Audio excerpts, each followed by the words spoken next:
Hey y'all, back with another review of Real Housewives of Potomac.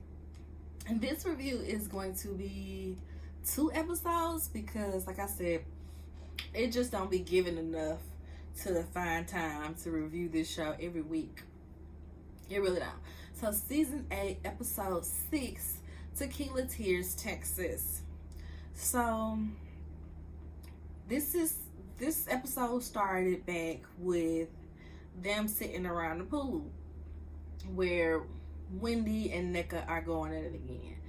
And Wendy is saying that she don't know Ivy like that. I mean, Ivy is her sister. She don't know Lebe like that. That's her sister's friend. She don't know her like that, That's not her friend. That's her sister's friend.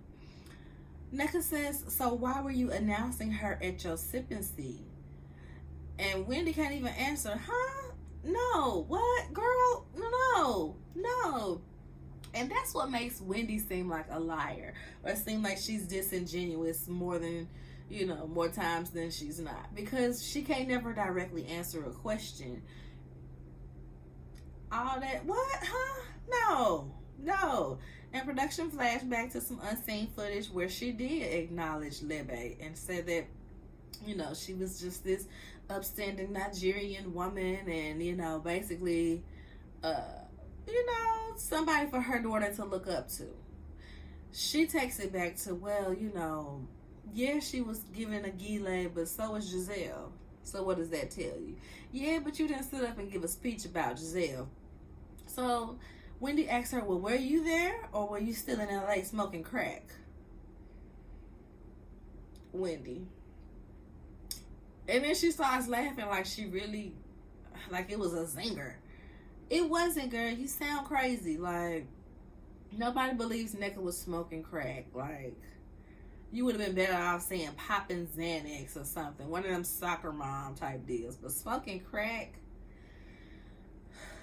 I be wanting to be Team Wendy so bad, y'all, because on paper, she is just that girl. Looking at her visually, she is that girl.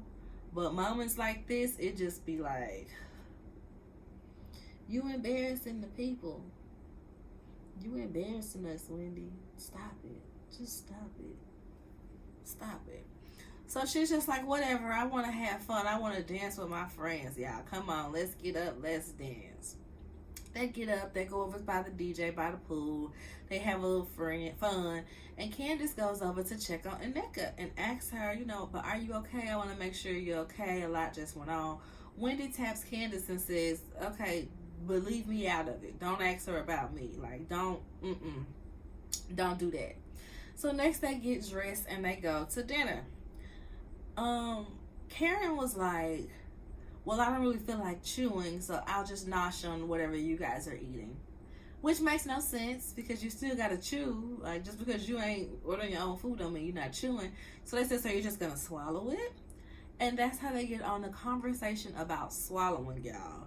Mind you, the waiter is still there trying to take their order, but they just fall off into a conversation about swallowing.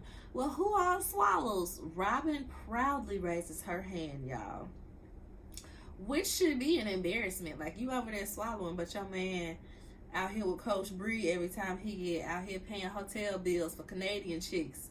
So it's just like, Robin lives to be embarrassed by Juan, or lives to embarrass herself behind Juan.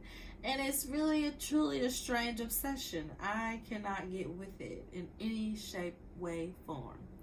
Candace says she'd rather be peed on before she swallow. Wendy said, but men don't drink water. Ew. They talk about, well, what about licking booty hole? What about teabagging? They just go down the line of, nasty stuff or dirty things that they do or heard about in the bedroom. All right. When they get to the more serious conversations, and Nneka talks about how she's been trying to conceive and she wants twins. Candace is like, yeah, I want twins too. And that is just always so weird for me to hear people who never had kids say that they want twins. Like, I get the concept of have 2 kids, 1 pregnancy, get it over with, get your little mommy makeover, and not have to go through it again. But do you really think about the twins part? Like, taking care of 2 babies, nursing 2 babies, when you don't know how to do this overall? It's just a very naive statement for me to hear. Anyway, Robin invites everyone back to her room when they get back to the hotel. Giselle and Karen come in for a millisecond and they leave right back out. Candace, she's like, oh, my feet hurt. My feet hurt. And she asks Rob, she's like, whose slippers are these? Girl, whose room is it? Whose slippers do you think they are? Robin is like, mine. Can I wear them? Yeah. Robin just kind of like, okay. And Robin is kind of like, we ain't even been talking. You've been on the internet talking trash about me, but now you walking around wearing my slippers. So they having fun. They like, this the let out delegation. You know, they the ones that's always, you know, they gonna have some drinks afterwards. They was showing their kitty cats and stuff to each other. Like, they the ones that's gonna, they the good time girls. They gonna have some fun. So Candace says to Robin that let's talk tomorrow. You know, I know it's a little weird between us right now, so let's talk tomorrow. She's like, all right, cool. The next day they come together and Ashley gives them these baskets. In the baskets is painting stuff and a mirror. She wants everybody to look at their vaginas. Get a good look at their vagina and draw their vagina or, you know, something symbolic of their vagina. Everybody is looking at her like she's crazy. Like, you want me to look at my vagina in front of a room full of people? Well, I'm going to give you a sheet so that you don't, you know, nobody else sees your vagina, this, and the third. It was a very weird activity. Nobody was down.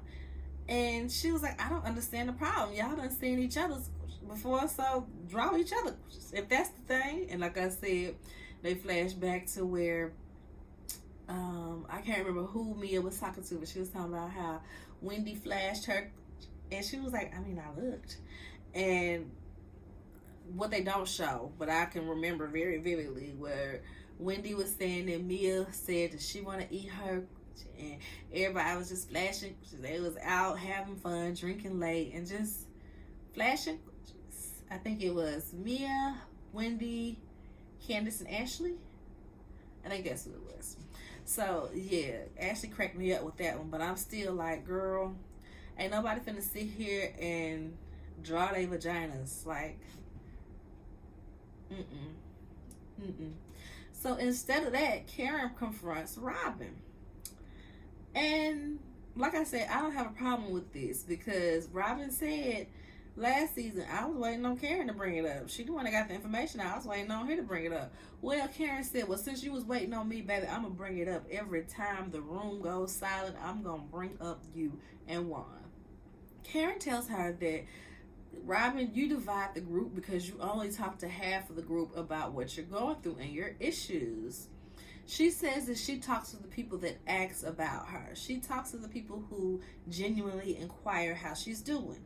Candace said, well, you ignored me. I texted you and asked you, you know, what was going on. You ignored me. And she's like, after you badmouthed me and trashed me all over the internet, yeah, girl, she did that as a result of what you did to her and her husband trying to team up with Giselle. So I don't feel bad for Robin still. Robin gets all defensive, and she does end up answering some questions, though. And she says, well, can we stop this? It's personal. Girl, whatever. You put it up behind a paywall for your fans of the podcast to get the information. They said it's only $5. You don't have $5. It's only $5 to get behind the paywall. Like, it's only $5. So she answered some questions, and they asked her, well, did you see the text messages? Did you see what type of correspondence he had with this girl? Well, Juan deletes his phone a lot, so no, I didn't really read the messages because, you know, he's just always just cleaning his phone out. Everybody looking at her like, do you hear yourself? He always cleaning his phone out. He went and got paid for a hotel for some chick, but you don't think he cheating? It just sounds so crazy. Everybody's just looking at her like she is really crazy. So at this point, they done spent so much time on Robin They ain't got no time to paint no more, which they happy about. Ashley passes around a basket for them to pick out of there randomly what outing they're gonna go on. Stuff like this be annoying me because it's like, why wouldn't you just pick a place where everybody can go together? So the options are distillery and a boot shop. So I can't remember who went where. I think Wendy, Mia, Candace, Karen went to the distillery. Initially, Candace pulled the boot shop, but I think Nneka didn't want to be with Wendy. So, no, Robin. Robin didn't want to be with them, so Candace just went on and traded. So Candace is with her crew and Mia. They go to the distillery, but they don't know what a distillery is, apparently. So Karen is like, well, is it beer? No, it's not a brewery. Oh, okay, well, what about wine? No, it's not a winery. It's a distillery. We got, gin and whiskey, I believe it was. So they trying some whiskey, but Mia don't really drink like that, so she just kind of chilling. They go out, have a little bit to eat, and it's a bird cawing off in the background. And Mia said, Wendy, that's not your mama, is it? And it's like, Mia, read the room. If all of the girls were there, that may have landed a little better because you probably would have got a little chuckle out of Giselle and Robin, of course. But you hanging with Wendy and her crew, essentially. So everybody's kind of looking at her like... And Wendy's had a vulnerable moment. She basically, went all candy on her. That's my mama, and I'm not going to let nobody say nothing about my mama because at the end of the day, that's my mama. Okay? And then we see the girls at the boot shop. It's Robin, Giselle, and Nneka, and Ashley. And my thing is like, are they really finna buy these boots? Do these girls really want to buy cowboy boots? This is so dumb to me. This is so dumb to me, because why would they want to buy cowboy boots? This ain't a part of nobody's aesthetic to be in cowboy boots, to be buying cowboy boots. But Nneka talks about how she was disappointed at her wedding. Nothing went the way it was supposed to go, but she's looking forward to her Nigerian wedding because they hadn't had their, traditional ceremony just yet. So after this, they go meet up for lunch. Like I said, just another ill-planned thing because the girls at the distillery already ate, but I guess they're gonna meet up for drinks and just kind of all talk about what happened on their separate activities at this point. And Nneka talks about how her husband has a title, but it was bestowed upon him, but nowadays people pay for that title in their country. So it was like, oh, like a blue check. And Karen was like, what? They're like, yeah, you got to pay for a blue check now. You and me are the only ones who have it. We don't have it anymore because it doesn't go by fame. It goes by who's paying for it. Karen is like, I don't pay for no blue check. I don't pay for no blue check. She opens up her Twitter to see this, that, and the third. And lo and behold, Karen is subscribed to Twitter. She is paying for her blue check. So that was just a silly moment of Karen being like an old lady not knowing what's going on. So afterwards... they're talking about chicken bingo, y'all. Ashley she said they're going to go get ready for chicken bingo. In that, somebody asked Ashley about the divorce. Ashley talks about custody, how, Michael's going to get the kids every other weekend. She don't want him getting them every weekend because, that's her baby. She don't want to be away from her babies like that. So Mia asks Candace about the lawsuit that Michael is suing her. Mia asked about it. Candace said, well, I'm not talking about that. I'm not going to talk about that. Robin said, well, can we get a list of what we can't talk about? Candace said, let's be dense another day. Yeah, I cracked up because Candace was just so over. Let's be dense another day. Robin said, what did you say? I said, let's be dense another day. Touche, Candace, because... girl, why do you think she finna sit here and talk about this ongoing lawsuit? It really blows me when they do this on TV. It is not wise to talk about an ongoing lawsuit, especially on camera. It's just not. We hear that all of the time. We see that all of the time. And they still try to press these girls to talk about it, even though they shouldn't. Candace said, it's a legal matter. I should not talk about that. But you kind of went against that. And, I don't know if that helped you. And Robin gets super defensive. What do you mean? What do you mean? And they flash back to the reunion where they asked Robin about Juan's lawsuit. And she stated that Juan did everything right. If it was her child, this is exactly how she would have wanted somebody to handle the situation. Juan did nothing wrong, yada yada yada yada yada. And Candace was like, I don't think that helped you. I don't think that worked in your favor. Robin says, well, that had nothing to do with Juan getting fired and the charges were dropped. Wendy said, you don't think a Title IX lawsuit had anything to do with a college employee being fired? Okay. Like Candace said, let's be dense another day. Let's be dense another day. So they change and they go get fancy, y'all. They get fancy like they going to a fancy dinner restaurant when they're really going to chicken bingo. They should have kept on that denim they was wearing. They got all fancied up for chicken poop bingo.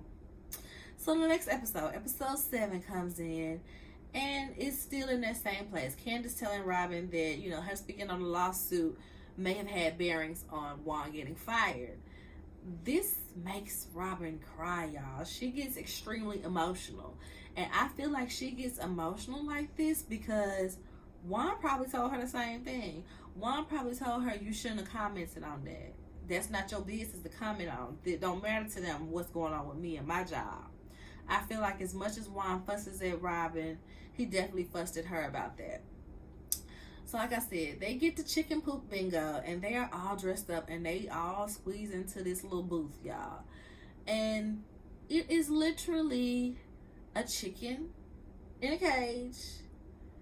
And they're on a board. The chicken is on a board that looks like a bingo card, I suppose. A bingo number spread all out. And wherever the chicken poops, that's the number.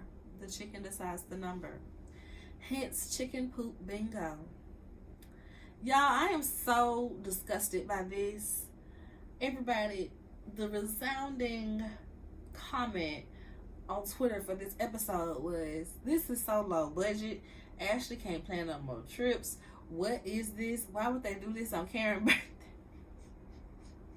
They said they always giving Karen some low budget trip for her birthday. And I was just like, this is very ridiculous. Chicken poop bingo, y'all. So Giselle asks Robin if she's okay because, she just kind of down over there. And Robin says, basically she's not okay. She breaks down. More annoying than that, Candace then starts crying because she cares about Robin. And seeing Robin hurts her. So Candace gets her little crying angle and she's over there like about to have a breakdown too because Robin is having a breakdown. And this is just like I said about Wendy.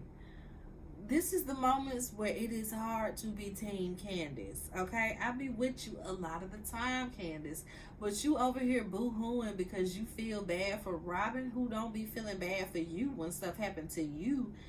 It is just so ridiculous. It really is. So that annoyed me to no end. The group is very divided, and Rob goes to sit outside on the curb and cry. Mind you now, she walked right past some picnic tables with the little benches on there where she could have sat, but she sat on the curb in between the parked cars and cried. Meanwhile, on the inside, Ashley is petting one of the chickens and they're disgusted. They're like, go wash your hands, girl. This is nasty. Go wash your hands. Meanwhile, Candace is saying that, despite her boo-hoo crying over Robin right now, she cannot repair the friendship with somebody who is friends with Giselle. Okay, girl, that should be your line in the sand. Because we saw last season that despite how Robin really feels, if Giselle pushed her in another direction, she's going to go in that direction. Because Robin went from I'm sure it wasn't like that about Giselle's accusations to Chris with, well, if all of your friends are telling you something about your man, you should just, maybe there's something there. You know what I mean? So we see that she's always going to eventually end up on the side of Giselle. So yeah, girl, there is no point in repairing that relationship. Therefore, there is no point in crying these tears over Robin's hurt. It's not. So, like I said, it's Karen's birthday the next day. Giselle brings her some little snacks from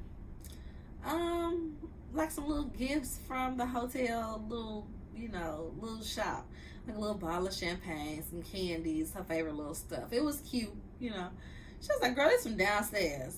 It don't matter. It was a cute gesture. So they talk about Candace and how Candace called Giselle a colorist. And she's just like, well, that made me feel away, and now I'm getting death threats, and I have to protect me and my kids, so I could never be friends with her. Giselle is doing that Karen thing again, y'all. Like the white lady Karen thing. Because it's not that deep. I'm sure you've gotten death threats every season for something vile that you've done. But since Candace did something after you literally had these allegations on her husband as if he did something to you, now that's just the worst thing in the world. Okay, girl. So they about to get ready to go kayaking. And this time they get in cars, not divided up like Ashley had them divided up since Robin had a breakdown the other day. But they, get in the cars by friendship for the most part. So we got the Light Skin Coalition together, which is the Green Eye Bandits and Co. Robin, Giselle, Mia, Ashley. And then we got the Chocolates plus Karen. So Wendy, Candace, Ineka, and Karen, another one. They get to the kayaking place. Karen ain't kayaking. She said Ashley can't host a trip for the next 2 years because she was like, snakes in the water. First chickens and now snakes. Ashley, you can't host another trip for the next 2 years. So they're out there kayaking. Everything went, the sun is, I guess it is getting almost noon. What time is it? 11. Ashley is out there. They having a good little time. At one point, Robin and Giselle was off on their own, and the rest of the girls were like huddled up in their kayaks and just having a good little time. Mia had a little mini bottle of wine in her purse, so they all, doing little waterfalls of the wine and just having a good little time, bonding and all that stuff. They get back to the hotel, and Robin calls Juan to tell him about what Candace said and how that made her feel. Y'all, you should be able to vent to your partner. You should be able to tell your partner your feelings and how somebody did you wrong, this, that, and the other, without them berating and yelling at you. Juan basically made her cry all over again. Robin, why are you even talking to them? Why are we even doing this? It's not their business. It's not their life. It's our life. He is just yelling at her so tough, y'all. And it had me not like laughing, but I'm like, Juan tries to act like he's so sensitive to everybody, because like when the episode about his players, I love my guys, and I'm just a nice person, that's why I pay for the hotel room, this, that, and the third. But you're not that person with Robin. You don't act like you love her. You're not a nice person to her. Every season you haul off and yell at her because she's telling you some stuff from what happened with the girls. Granted, I'm sure you don't want to know about that, and you don't really care about what they arguing about today. But at the same time, you yelling at her and berating her like she's a child ain't the answer either. So yeah, y'all, that was the last 2 episodes of Real Housewives of Potomac. Like I said, it truly has not been giving. It has just been very meh. And that's why I just barely be taking notes on it. I barely be watching it. I gotta watch this show like 2-3 times to truly see what's going on and care about what's happening, because it's just not giving. It's not. But anyway, make sure y'all like, thumbs up the video, subscribe to the channel if you haven't already. Let me know how y'all feel about Real Housewives of Potomac these days. Do y'all think it's a good show? Do y'all think that they need a reboot, a recast? They need new drama. They need to just, I don't know. They need something because it's just not giving. At this point, and I hate to say it, but my favorite housewife show is Real Housewives of Salt Lake City. I thought it'd always be one of the black shows, but girl, it's Salt Lake City. They be giving. They got new drama with Monica over there, and they know how to get along to get along. They know what makes for an interesting show. They don't just, ice people out to ice people out. Even if somebody gets iced out, they gonna go back and talk to them in a minute because, hey, we still gotta make a show here. So Salt Lake City is my girls right now. I'm tired of Housewives of Potomac. They doing too much and not enough all at the same time. So yeah, y'all. Hope y'all enjoyed the review though. And I'll be back. It's gonna be back on January 7th. I'll be back January 7th. I think the rest of my shows today supposed to be coming on. Like Feeling Friday should be coming on. So I'll be reviewing that. I'm not sure about Love and Marriage Huntsville. I think that should be coming on this weekend. I'm not sure about that either, but I'm ready for that show to end too. They doing the same old over and over again. So yeah, y'all. But other than that, like the video, y'all. Subscribe to the channel, and I will see y'all on the next one.